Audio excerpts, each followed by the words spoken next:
The Eastern State Penitentiary in Pennsylvania loomed large against the evening sky, its gothic spires casting jagged shadows across the cracked pavement. It was a fortress, a relic from an era when the walls were not just barriers of stone, but monuments to a chilling philosophy, the belief that solitude could cleanse the soul.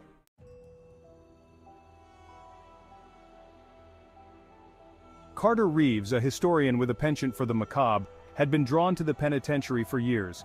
He was obsessed with its dark history, the stories of madness, despair, and the countless souls who had lost themselves within its walls.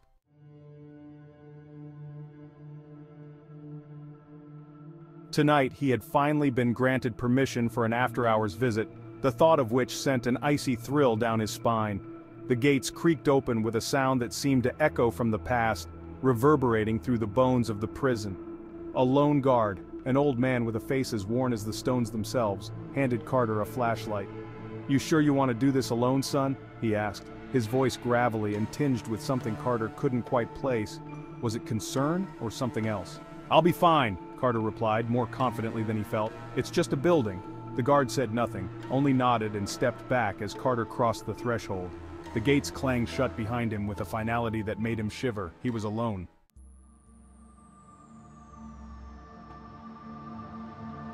The corridors of the penitentiary were long and narrow, flanked by rows of cells that seemed to stretch on forever. Each one was a tiny chamber of misery, barely large enough for a man to lie down in. The walls were cold and damp, and the air was thick with the scent of mildew and something else, something rotten, like the stench of decay that lingered in the corners of the old structure. Carter's footsteps echoed as he walked, the sound bouncing off the walls in a way that made him feel like he was being followed. He paused at one of the cells, shining his flashlight inside. The beam illuminated the rusted iron bars, the cracked stone floor, and the small, narrow bed that was bolted to the wall. It was hard to imagine a person living here day after day, year after year, with nothing but their thoughts for company. He moved on, his mind racing with the stories he had read. Tales of prisoners driven mad by the isolation, of guards who had seen things they couldn't explain, of the strange noises that still echoed through the halls at night. Carter had always dismissed them as just that, stories, born from the minds of people with too much imagination and not enough sense. But now, standing in the cold silence of the prison, he wasn't so sure. A sudden noise made him jump. It was a faint scraping sound like metal on stone coming from somewhere deeper in the prison. Carter's heart skipped a beat as he strained to listen. The sound came again, louder this time, closer. "Probably just a rat," he muttered to himself, though his voice sounded small and uncertain in the darkness. He continued walking, trying to shake off the growing sense of unease that gnawed at the edges of his mind.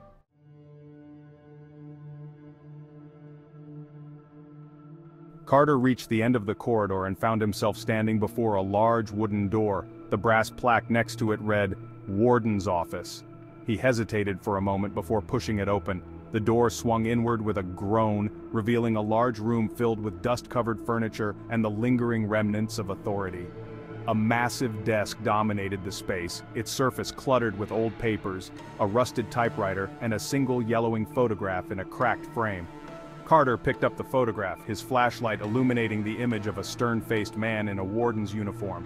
Behind the man stood a group of prisoners, their faces hollow and gaunt. There was something unsettling about their eyes, empty, as if whatever spark of life had once animated them had long since been extinguished.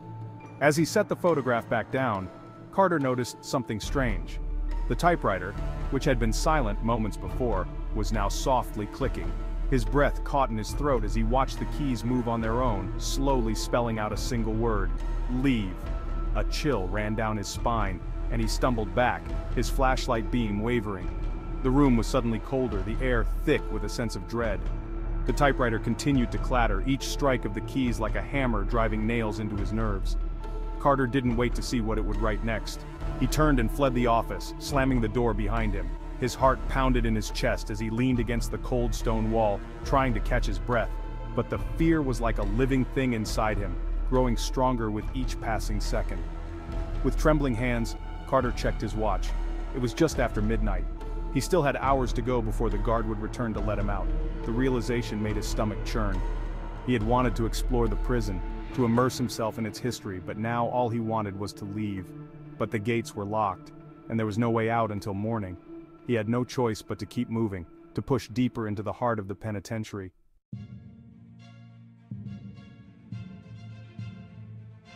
He found himself drawn to cell block 12, the oldest part of the prison. It was said to be the most haunted, the place where the worst of the worst had been kept. As he entered the block, the air grew colder still, and the darkness seemed to press in around him, suffocating and oppressive. The cells here were even smaller, if that was possible, and the doors had tiny, slit-like windows that stared out like the empty eyes of a skull. Carter's flashlight flickered as he walked, the beam cutting through the thick shadows but revealing nothing except more cold stone and rusted iron. Then he saw it, a figure standing at the end of the block, barely visible in the dim light. It was a man, dressed in the tattered remains of a prison uniform. His head was bowed and his hands were shackled in front of him, the chains hanging down to his feet. Carter froze, his breath catching in his throat. The figure didn't move, didn't acknowledge his presence. It just stood there, as still as the grave. "Hello?" Carter called out, his voice trembling. "Who are you?" The figure slowly raised its head, and Carter felt a wave of cold wash over him. The man's face was pale and gaunt, his eyes sunken and hollow. But it was his expression that sent a jolt of terror through Carter's heart, a look of despair so deep, so all-consuming that it seemed to reach out and pull at the edges of his sanity. The man opened his mouth as if to speak, but no sound came out. Instead, his jaw simply hung open, and a thin black line of blood began to trickle from the corner of his mouth. Carter backed away, his flashlight flickering wildly.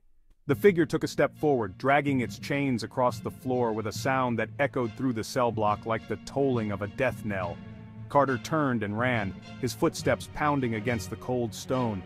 The figure's chains clattered behind him, the sound growing louder and closer with each passing second.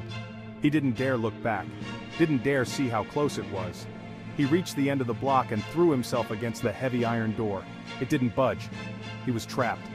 The sound of the chains was almost upon him now, the figure's presence like a shadow at his back. In a blind panic, Carter spun around, raising his flashlight as a weapon.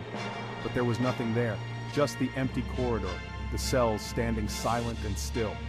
Carter's mind raced as he stumbled away from the door, his heart pounding in his chest. Had he imagined it? Was the darkness playing tricks on him? But the fear was too real, too visceral to dismiss as a mere hallucination. He needed to get out. He needed to find a way to escape this place before it drove him mad, like so many others before him. But every corridor looked the same, every turn leading him deeper into the labyrinth of stone and shadow.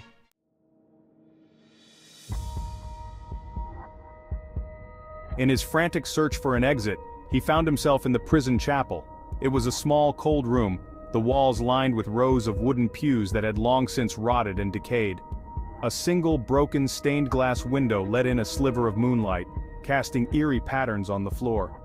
At the front of the chapel, an old pulpit stood, covered in dust. Carter approached it, his footsteps echoing in the silence. There was something unsettling about the chapel, a sense of malevolence that seemed out of place in a room meant for worship. He reached the pulpit and saw that a Bible lay open on it, the pages yellowed with age. The words were faded, barely legible, but one passage stood out, written in dark, red ink, "And the darkness shall consume them, and they shall be lost forever." As he read the words, a cold wind swept through the chapel, extinguishing the beam of his flashlight. Carter was plunged into darkness, the air suddenly heavy with the scent of rot and decay. A low, guttural growl echoed from the shadows, and Carter felt a presence behind him, something primal and filled with rage. He spun around, his eyes wide with terror, but all he could see was darkness. The growl grew louder, closer until it was right next to him, a hot breath on the back of his neck. Carter bolted, running blindly through the darkness, his mind consumed by fear. He burst out of the chapel and into another corridor, the walls closing in on him as he ran. The sound of footsteps echoed behind him, heavy and relentless, like a predator stalking its prey. He rounded a corner and saw a light ahead, a faint flickering glow that promised safety. Carter pushed himself harder, his legs burning with exertion as he raced toward the light. He reached it and found himself back in the warden's office. The typewriter was still clicking away, though now the keys were moving faster, more frantically. The single word on the page had been joined by others, forming a sentence that made Carter's blood run cold. You should have left." Carter backed away from the typewriter, his mind racing. He had to get out of this place, but every door seemed to lead him deeper into its heart. He was trapped, caught in the web of the penitentiary's dark past. The walls seemed to close in around him, the shadows growing thicker, more oppressive. The air was filled with the whispers of the damned, their voices mingling in a chorus of despair. And then he saw it, a door he hadn't noticed before, tucked away in the corner of the office. It was small, almost hidden, and made of heavy iron. It looked like a maintenance door, something meant for staff, not prisoners. Carter hesitated, his instincts screaming at him to turn back to find another way, but there was no other way. This was his only chance.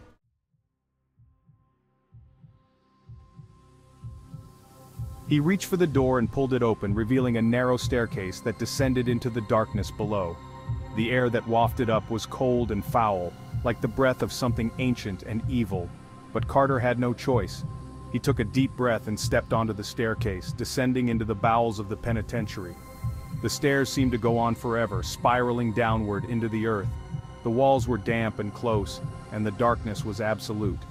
His footsteps echoed hollowly as he descended, each step taking him further from the world above. Finally, he reached the bottom.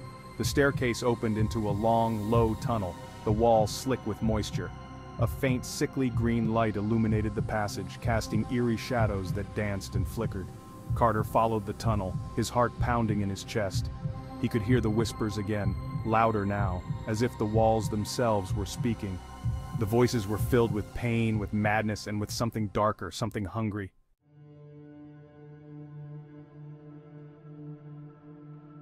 The tunnel ended in a large circular chamber. In the center of the chamber was a pit, a deep black hole that seemed to swallow the light. The air was thick with the stench of decay, and the whispers were louder here, more insistent. Carter approached the pit, his mind reeling. There was something down there, something ancient and malevolent. He could feel it, a presence that pulsed with dark energy.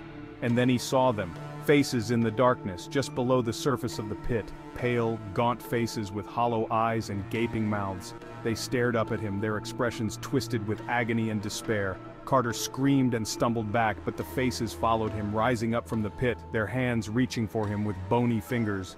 The whispers became a roar, a cacophony of voices filled with rage and sorrow. He turned to flee, but the tunnel behind him was gone, replaced by a solid wall of stone. There was no escape. The faces were upon him now, their cold hands gripping his arms, his legs, pulling him toward the pit. Carter struggled, but their grip was iron, unyielding.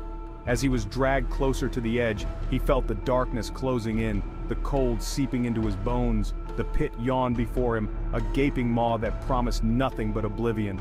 Carter's screams echoed through the chamber as he was pulled into the pit, the darkness swallowing him whole. The last thing he heard was the sound of the typewriter, the keys clicking away, spelling out his fate. And then, there was silence.